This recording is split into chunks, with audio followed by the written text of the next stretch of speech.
মা পিছলে হা এই পাপা এইখিনিতে দিব নালাগিছিলে, আগত দিব লাগিছিলে। পেকেট শেষ নোহোৱালৈকে সেইফালে দিয়ক।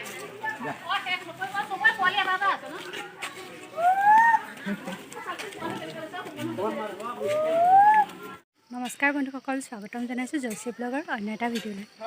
আজি আকৌ হাতীমৰা থানলৈ আহিছোঁ। আগতেও কেইবাবাৰো আহিছোঁ, আগৰো ভিডিঅ' এটা মই দিছোঁ। আজি মাহঁতক লৈ আহিছোঁ। আগলৈ চাই কওকচোন ভিডিঅ'টো। ষ্টেপত উঠি আছোঁ, ভাগৰ লাগি গৈছেগৈ।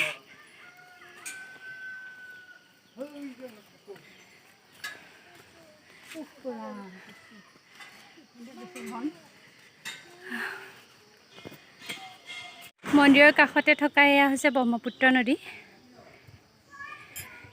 ইয়াৰ পৰিৱেশ সুন্দৰ, মনোমোহা, লগতে সেউজীয়া।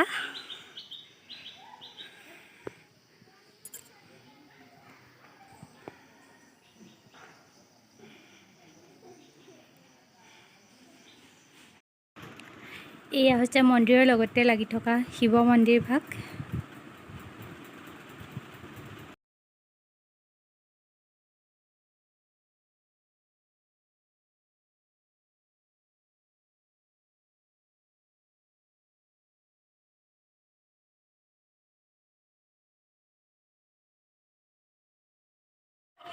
বান্দৰৰ যে উৎপাত, প্ৰসাদ খাব নোৱাৰি ইয়াতে ভৰাই ল'লোঁ।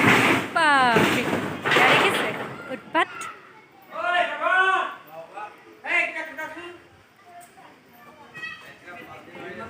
এয়া মন্দিৰৰ পৰিৱেশ। গৈ আছোঁ মোৰ বেগটোকে টানি লৈ গৈছে এজনে, জানো কিবা বিচাৰিছে।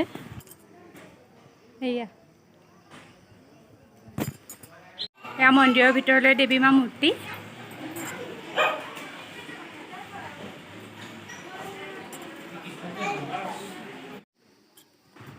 মোৰ আগৰ ভিডিঅ'টোত এই মন্দিৰ ভাগৰ স্থাপিত আৰু এই মন্দিৰ ভাগ কিহেৰেনো নিৰ্মাণ কৰাইছিল, এই মন্দিৰ ভাগ সকলোখিনি স্বৰ্গদেউ প্ৰমত্ত সিংহদেৱৰ দিনতে হৈছে। সেইকাৰণে এইবাৰ হৈছিলে একেখিনিকে কোৱা নাই। ইচ্ছুকসকলে আগৰ ভিডিঅ'টো চাব পাৰিব। চাবি মোবাইলটোৱে লৈ যাব। এয়া হয়তো পূজাথলী আছিলে, আকৃতিৰ পৰা তেনেকুৱাই দেখা গৈছে। স্বৰ্গদেউ প্ৰমত্ত সিংহ দিনৰে খোদিত এয়া শিলালিপি। তেতিয়াৰে পৰা এতিয়ালৈকে স্থাপিত এনেকৈয়ে আছে হাতীমৰা মন্দিৰৰ সন্মুখতে। এয়া আজিৰ ভিডিঅ'টো ইমানতে সামৰিছোঁ। যদি ভিডিঅ'টো চাই ভাল পালে তেনেহ'লে লাইক আৰু কমেণ্ট কৰিবলৈ নাপাহৰিব, লগতে শ্বেয়াৰ কৰি দিব। নমস্কাৰ।